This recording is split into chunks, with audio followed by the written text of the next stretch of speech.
I'm Kim McIntosh, and I teach biology at Shadow Mountain High School. And this lecture is on the topic of the chemistry of life.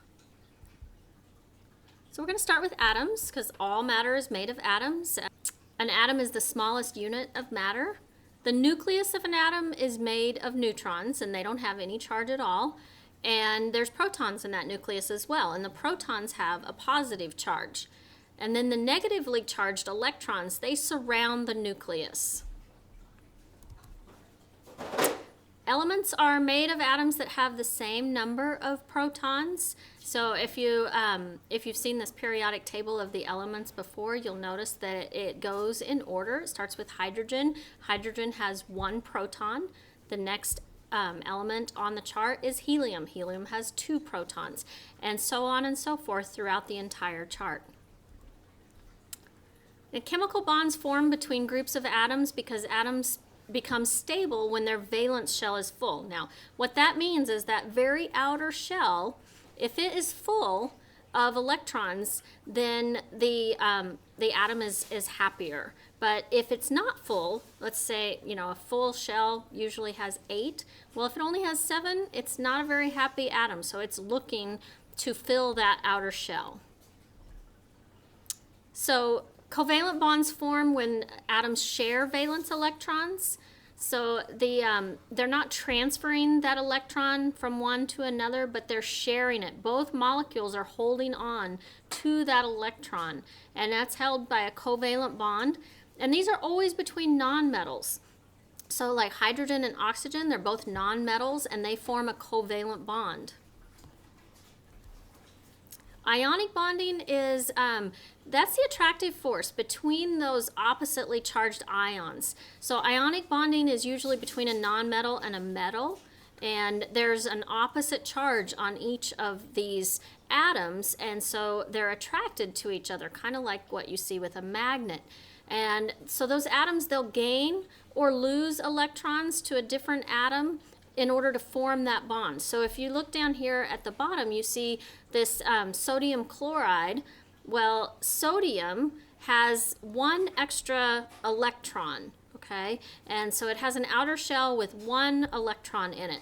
Chlorine, however, its outer shell isn't full. And so chlorine's very happy to borrow that electron from sodium, and that bonds them together and forms sodium chloride.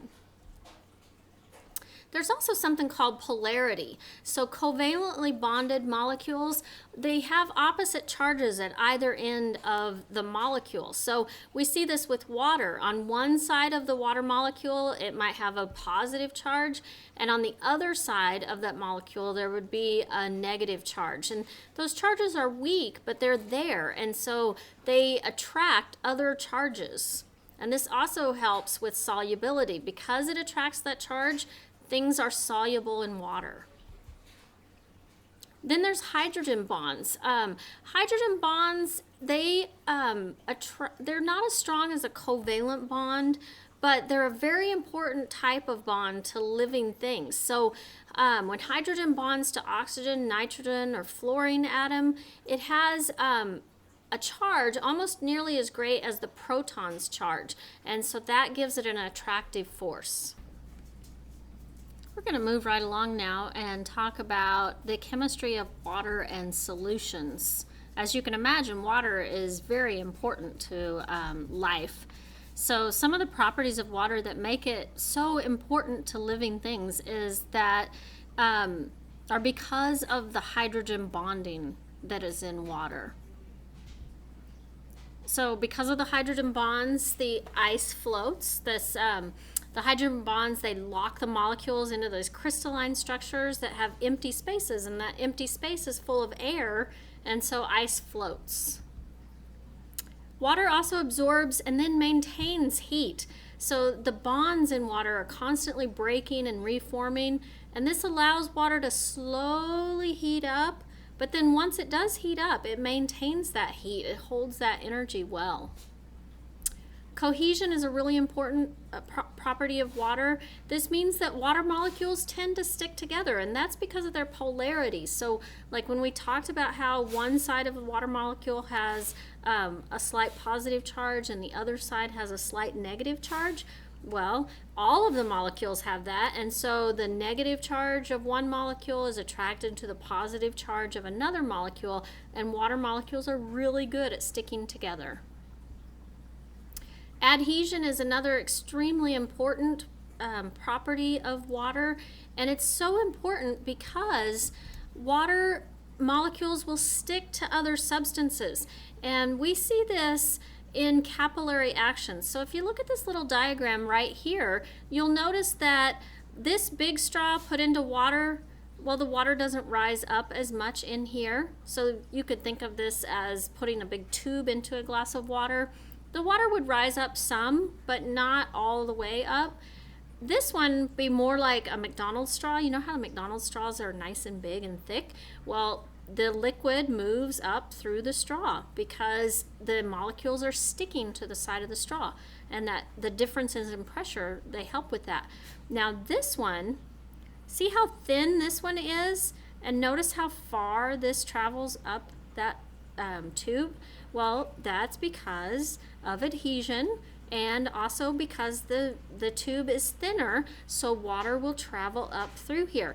When we talk about plants later on, you'll see that this is an extremely important property of water.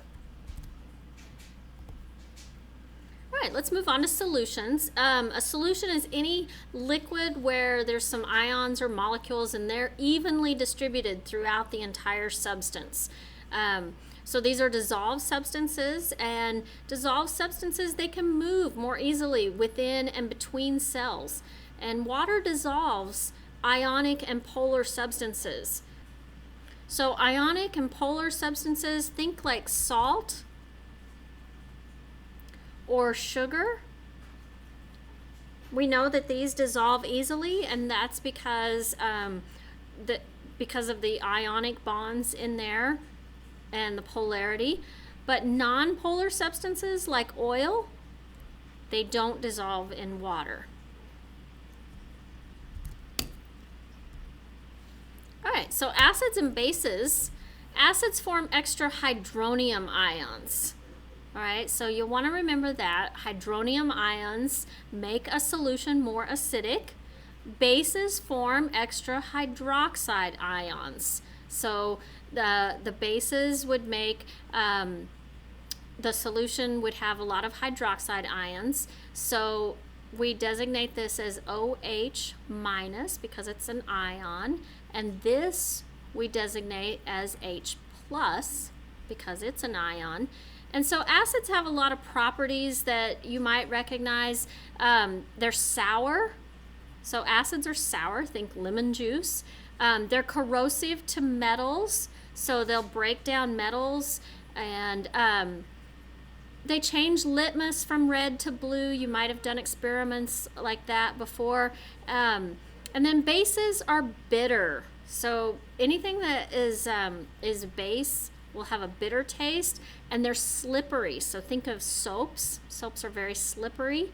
All right, and bases don't change the color of litmus. So if you've done experiments where you're trying to decide if it's an acid or base, you would know that the color doesn't change when it's a base. All right, so we're going to look at the pH scale. pH measures how acidic or basic a solution is. So acidic solutions have a pH below 7. So you're basically looking at the pH from 0 to 6. And you can see that up here. We start here with 0. That would be hydrochloric acid. That's pretty much the stomach acid.